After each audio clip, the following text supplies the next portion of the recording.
21%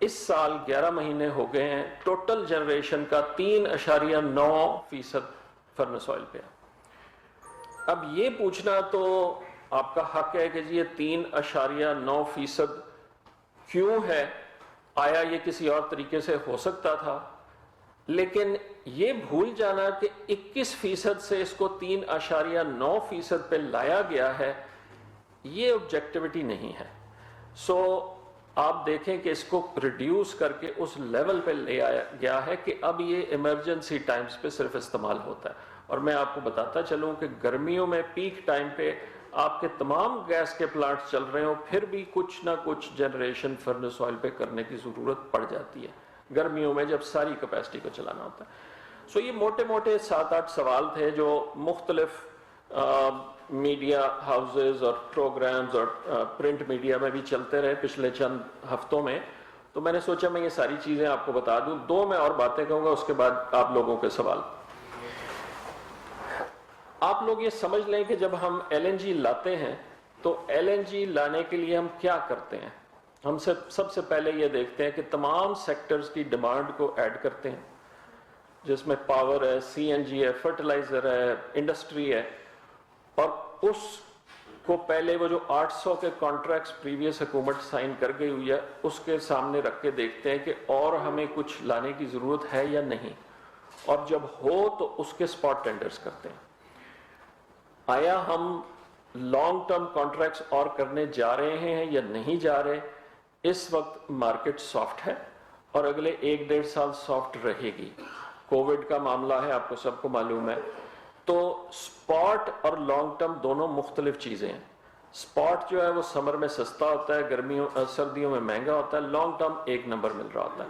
اگر ہمیں کنسسٹنٹلی نظر آ جائے کہ جی 800 سے زیادہ ہمیں چاہیے، ہر مہینے چاہیے، 900 چاہیے، 1000 چاہیے، 1100 چاہیے، تو ہم اور کانٹریکٹس بھی کر لیں گے۔ لیکن جب تک ہمیں یہ تسلی نہ ہو کہ ہم اپنی تمام LNG جو منگوا رہے ہیں اس کو بیچ سکتے ہیں اور خریدار اس کی پوری قیمت دینے کو تیار ہے، یہ تمام فائنینشیل اصولوں کے خلاف ہوگا کہ ہم منگوائی جائیں چاہے اس کی پوری قیمت ریکور ہو سکے یا نہ ریکور ہو سکے۔ سو یہ تو ہو گئی LNG کی بات۔ میں صرف 2 کوئکلی اور باتیں آپ کو بتاتا جاؤں کہ پچھلے ہفتے آپ سب نے دیکھا ہوگا کہ ہمارا رشینز کے ساتھ MOU ریوائز کر کے ہم نے سائن کیا نارتھ ساؤتھ پائپ لائن بنانے کے لیے۔ ہم نے اس پائپ لائن کا سائز بھی بڑھا دیا ہے، اب یہ 1.6 BCF کیری کرے گا، اس کا ڈایا بھی بڑھا دیا ہے، اور انشاءاللہ ہماری امید ہے کہ فروری مارچ میں اس پہ ہم فزیکلی گراؤنڈ پہ کام شروع کر دیں گے۔ اس پہ لینڈ ایکوزیشن کا پروسیس شروع ہو چکا ہے۔ دوسری چیز جو میں کہنا چاہوں گا کہ چند دن پہلے کیبنٹ میں ایک سبجیکٹ آیا تھا جس کا ٹائٹل تو تھا انبنڈلنگ آف گیس کمپنیز۔ میں اس کو ذرا ریکاسٹ کر دوں کہ اس پہ پہلی بات تو یہ کہ کیبنٹ نے اس پہ کوئی فیصلہ نہیں کیا۔ کیبنٹ نے پیٹرولیم ڈویژن کو کہا ہے کہ ایک پائپ لائنز کا ایک کمپلیٹ ریفارم پروگرام لے کے آئیں، اس میں انبنڈلنگ، ٹرانسمیشن اور ڈسٹریبیوشن کو سیپریٹ کرنا، سیلز کو سیپریٹ کرنا وہ ایک حصہ ہے، اس کے علاوہ اور بھی چیزیں ہیں۔ اس میں ٹیکنالوجی انٹرونشن، UFG کو کنٹرول کرنا، نیٹ ورک کو کیسے ایکسپینڈ کرنا ہے، پرانے پائپس کو ریپلیس کرنا، میٹروں کو سمارٹ میٹرز پہ لے کے جانا، یہ ساری چیزیں اس میں شامل ہیں۔ تو اس لیے اگلے 2-3 سالوں میں آپ دیکھیں گے کہ پائپ لائن سیکٹر میں ہم میجر ریفارمز لا رہے ہیں، اور جو کیبنٹ کو بریف کیا گیا اس کا ٹائٹل انبنڈلنگ ہی لکھا ہوا تھا، لیکن وہ ایک اوور آل ریفارم پروگرام ہے، اور کیبنٹ نے یہی ہدایت دی ہے پیٹرولیم ڈویژن کو کہ ایک ہولسٹک ریفارم پروگرام اب لے کے آئیں، اور اس کے بعد اس کو ہم آگے لے کے چلیں گے۔ سو آئی اسٹاپ ہیئر، جو بھی آپ سب لوگوں کے سوال ہیں ہیپی ٹو آنسر۔ سر اسی حال میں عمر ایوب صاحب کے ساتھ یقیناً آپ بھی موجود تھے جب سرکولر جب کے صفر ہونے کا دعویٰ کیا گیا تھا دسمبر 2020 تک۔ اس وقت کیا صورتحال ہے، اور یقیناً لگ تو یہی رہے گا کہ دعویٰ تو پہلے سے ہی کرنے آ چکے کہ نہیں بلا سکتا، تو اب آگے کیا پلان ہے حکومت کا، اور اس وقت کیا صورتحال ہے؟ سرکولر ڈیٹ کتنا ہو چکا ہے اور پلانس کیا ہے سر؟ دیکھیں میں اس پہ ایک جنرل جواب تو دے دوں گا، لیکن چونکہ میں پاور سیکٹر کو دیکھتا نہیں ہوں، اسپیسیفک جواب عمر صاحب ہی دے سکتے ہیں۔ جنرل جواب یہ ہے کہ یہ سال تقریباً 1 سال سے تھوڑا سا پہلے کی بات ہے، اور اس وقت جو IMF کے ساتھ اگری بھی ہوا تھا، ورلڈ بینک کے ساتھ پلان اگری بھی ہوا تھا، اس کے تحت جنوری سے ٹیرف انکریز ہونا تھا۔ جنوری میں انفلیشن ہائی چل رہی تھی، 2 مہینے بعد کووڈ آ گیا، تو پرائم منسٹر نے اور حکومت نے فیصلہ کیا کہ ٹیرف انکریز نہیں کرنا۔ یہ جو ٹیرف انکریز نہیں کیا گیا، جس میں FPA تو پچھلے دسمبر سے نہیں کیا گیا اور کوارٹرلی ایڈجسٹمنٹ جنوری سے نہیں کی گئی، ان کی ویلیو تقریباً 270 ارب روپے تھی۔ یہ بالکل درست ہے کہ سرکولر ڈیٹ زیرو نہیں ہوگا اگلے مہینے، لیکن اس کا بینیفیشری کون ہے؟ اس کا بینیفیشری عام شہری ہے پاکستان کا، کہ جو ریٹ انکریز ہونا تھا سرکولر ڈیٹ کو زیرو پہ لانے کے لیے، اس میں انفلیشن کی وجہ سے اور کووڈ کی وجہ سے جو ریلیف دیا گیا، یہ پرائم منسٹر کا فیصلہ تھا، کیبنٹ کا متفقہ فیصلہ تھا کہ ان ریٹس کو پوسٹ پون کیا جائے۔ اب آپ کے سوال کا دوسرا حصہ مختصر جواب دے دیتا ہوں۔ اگر آپ ریٹ انکریز کو سائڈ پہ رکھتے تو جو ڈسکو ان ایفیشنسی ہے، سسٹم ان ایفیشنسی، اس کا نمبر اس وقت تقریباً 9 سے 14 بلین ہر مہینے کا بن رہا ہے۔ اگر وہ ریٹ انکریز پاس آن کر دیا جائے جو انکر ہو رہا ہے، تو پھر جو رننگ ریٹ ہے ہر مہینے سرکولر ڈیٹ کا، وہ 9 سے 14 بلین پر مہینے کے قریب ہے۔ لیکن یہ مشکل فیصلہ ہے کہ ریٹ انکریز ان حالات میں کیا جائے یا نہ کیا جائے، اور اگر پرائم منسٹر طے کرتے ہیں کہ نہیں ریٹ انکریز نہیں کرنا، تو یہ نمبر نیچرلی اس سے بڑھ جائے گا۔ دیکھیں، اس میں ایک چیز ایڈ کرنا چاہوں گا، وہ یہ ہے کہ جو سرکولر ڈیٹ کا جو ایشو ہے، وہ خلیق قیادی یہاں پہ بیٹھے ہوئے ہیں، ان کو بھی پتہ ہے کہ ہوتا کیا رہا ہے ماضی میں، کہ جو معاہدے ہم نے کیے، مہنگے معاہدے کیے، اس کے گرداب سے ہم باہر نہیں نکل پائے، کیونکہ یہ ایک ساورن ایگریمنٹس تھے۔ اس کو یک طرفہ طور پہ نہ تو موڈیفائی کیا جا سکتا ہے اور نہ اس کو تبدیل کیا جا سکتا ہے۔ گو کہ ہماری حکومت نے ایک سٹیپ لیا ہے اور جتنے بھی IPPs ہیں ان کے ساتھ ایک بیسک لیول آف انڈرسٹینڈنگ پیدا کی ہے، جس سے کہ کچھ اس میں چینجز لائی جا سکتی ہیں، لیکن باہمی ایگریمنٹ کے ساتھ یہ ون سائیڈڈ ہو نہیں سکتا۔ دوسری طرف جب معاہدے غلط کیے گئے تو اگر تو جو ٹیرف ڈٹرمنیشن ہوتی ہے، اگر وہ ٹائم پہ ہو جاتی اور اس کی نوٹیفیکیشن بھی ٹائم پہ ہو جاتی، تو یہ جو سرکولر ڈیٹ ہے وہ اتنا ہائی نہ ہوتا۔ یہ ایک کسی بھی سیاسی حکومت کو، اور پھر خاص طور پہ ماضی کی حکومتوں میں، اس میں یہی ہوتا تھا کہ ایک پولیٹیکل کاسٹ نہ دینے کے لیے وہ ٹیرف کا جو انکریز ہے وہ نہیں کیا جا سکتا تھا۔ اسی مخمصے میں ہم بھی ہیں، کیونکہ ظاہر ہے کہ اس وقت جو صورتحال ہے اس میں تو یہی ہے کہ جو قیمت آپ کی بجلی بننے کی ہے، جو ڈسٹریبیوشن جب فائنل چلی جاتی ہے اس کی جو قیمت بنتی ہے، جو ریکوریز ہیں، ان ساروں کو اگر آپ دیکھ لیں تو اس سے یہی ظاہر ہوگا کہ آپ کو جو ہے تو قیمت اس کو بڑھانی پڑے گی۔ اب اگر آپ قیمت بڑھاتے ہیں تو ظاہر ہے کہ اس میں پھر ایک سرج آتی ہے، ایک پوری انفلیشن، بیکاز بجلی کی قیمت، بجلی جو ہے تو کافی چیزوں میں ہمارے کام آتی ہے۔ تو مقصد یہ ہے کہ یہ ایک نیشنل مسئلہ ہے جو کہ ہم نے وراثت میں لیا، اور ہماری ابھی پوری کوشش ہے کہ ہم کس طرح سے لائن لاسز کو کم کر سکیں، ہم کس طرح سے ڈسکوز کو زیادہ ایفیشنٹ بنا سکیں۔ فیول انرجی جو مکس تھا اس کا انہوں نے آلریڈی بتا دیا کہ اس کو کس طرح سے ہم نے 23% سے ہم اس کو 3% پہ لے آئے، جو فرنس آئل کی تھی۔